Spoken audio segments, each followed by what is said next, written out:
ரோமர் அதிகாரம் 4. அப்படியானால் நம்முடைய தகப்பனாகிய ஆபிரகாம் மாம்சத்தின்படி என்னத்தைக் கண்டடைந்தான் என்று சொல்லுவோம்? ஆபிரகாம் கிரியைகளினாலே நீதிமானாக்கப்பட்டானாகில் மேன்மை பாராட்ட அவனுக்கு ஏது உண்டு? ஆகிலும் தேவனுக்கு முன்பாக மேன்மை பாராட்ட ஏதுவில்லை. வேத வாக்கியம் என்ன சொல்லுகிறது? ஆபிரகாம் தேவனை விசுவாசித்தான், அது அவனுக்கு நீதியாக எண்ணப்பட்டது என்று சொல்லுகிறது. கிரியை செய்கிறவனுக்கு வருகிற கூலி கிருபை என்றெண்ணப்படாமல் கடன் என்றெண்ணப்படும். ஒருவன் கிரியை செய்யாமல் பாவியை நீதிமானாக்குகிறவரிடத்தில் விசுவாசம் வைக்கிறவனாயிருந்தால் அவனுடைய விசுவாசமே அவனுக்கு நீதியாக எண்ணப்படும். அந்தபடி கிரியைகள் இல்லாமல் தேவனாலே நீதிமான் எண்ணப்படுகிற மனுஷனுடைய பாக்கியத்தை காண்பிக்கும் பொருட்டு எவர்களுடைய அக்கிரமங்கள் மன்னிக்கப்பட்டதோ எவர்களுடைய பாவங்கள் மூடப்பட்டதோ அவர்கள் பாக்கியவான்கள். எவனுடைய பாவத்தை கர்த்தர் எண்ணாதிருக்கிறாரோ அவன் பாக்கியவான் என்று தாவீது சொல்லியிருக்கிறான். இந்த பாக்கியம் விருத்த சேதனம் உள்ளவனுக்கு மாத்திரம் வருமோ, விருத்த சேதனம் இல்லாதவனுக்கும் வருமோ? ஆபிரகாமுக்கு விசுவாசம் நீதியாக எண்ணப்பட்டது என்று சொல்லுகிறோமே, அது எப்பொழுது அவனுக்கு அப்படி எண்ணப்பட்டது? அவன் விருத்த சேதனம் உள்ளவனாய் இருந்தபோதோ விருத்த சேதனம் இல்லாதவனாய் இருந்தபோதோ? விருத்த சேதனம் உள்ளவனாய் இருந்தபோதல்ல, விருத்த சேதனம் இல்லாதவனாய் இருந்தபோதே.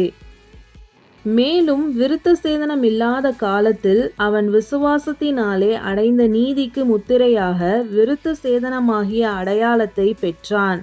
விருத்த சேதனம் இல்லாதவர்களாய் விசுவாசிக்கிற யாவருக்கும் நீதி எண்ணப்படும் பொருட்டாக அவர்களுக்கு அவன் தகப்பனாய் இருக்கும்படிக்கும் விருத்த சேதனத்தை பெற்றவர்களாய் மாத்திரமல்ல, நம்முடைய தகப்பனாகிய ஆபிரகாம் விருத்த சேதனம் இல்லாத காலத்தில் அடைந்த விசுவாசமாகிய அடிச்சுவடுகளில் நடக்கிறவர்களாயும் இருக்கிறவர்களுக்கு தகப்பனாய் இருக்கும்படிக்கும் அந்த அடையாளத்தை பெற்றான்.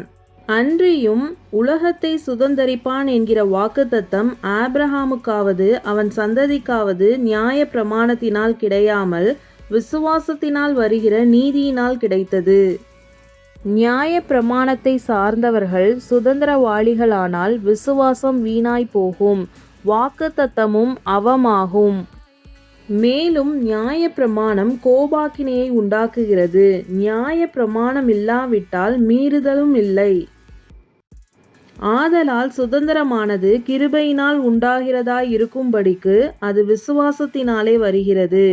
நியாய பிரமாணத்தை சார்ந்தவர்களாகிய சந்ததியாருக்கு மாத்திரமல்ல, நாம் எல்லாருக்கும் தகப்பனாகிய ஆபிரகாமுடைய விசுவாசத்தை சார்ந்தவர்களான எல்லா சந்ததியாருக்கும் அந்த வாக்குத்தத்தம் நிச்சயமாய் இருக்கும்படிக்கு அப்படி வருகிறது. அநேக ஜாதிகளுக்கு உன்னை தகப்பனாக ஏற்படுத்தினேன் என்று எழுதியிருக்கிறபடி அவன் தான் விசுவாசித்தவருமாய் மரித்தோரை உயிர்ப்பித்து இல்லாதவைகளை இருக்கிறவைகள் போல அழைக்கிறவருமாய் இருக்கிற தேவனுக்கு முன்பாக நாம் எல்லோருக்கும் தகப்பனானான். உன் சந்ததி இவ்வளவாய் இருக்கும் என்று சொல்லப்பட்டபடியே தான் அநேக ஜாதிகளுக்கு தகப்பனாவதை நம்புகிறதற்கு ஏதுவில்லாதிருந்தும் அதை நம்பிக்கையோடே விசுவாசித்தான். அவன் விசுவாசத்திலே பலவீனமாயிருக்கவில்லை. அவன் ஏறக்குறைய 100 வயதுள்ளவனாய் இருக்கும்போது தன் சரீரம் செத்து போனதையும் சாராளுடைய கர்ப்பம் செத்து போனதையும் எண்ணாதிருந்தான். தேவனுடைய வாக்குத்தத்தத்தை குறித்து அவன் அவ்விசுவாசமாய் சந்தேகப்படாமல் தேவன் வாக்குத்தத்தம் பண்ணினதை நிறைவேற்ற வல்லவராயிருக்கிறார் என்ற முழு நிச்சயமாய் நம்பி தேவனை மகிமைப்படுத்தி விசுவாசத்தில் வல்லவனானான். ஆகையால் அது அவனுக்கு நீதியாக எண்ணப்பட்டது. அது அவனுக்கு நீதியாக எண்ணப்பட்டதென்பது அவனுக்காக மாத்திரமல்ல, நமக்காகவும் எழுதப்பட்டிருக்கிறது.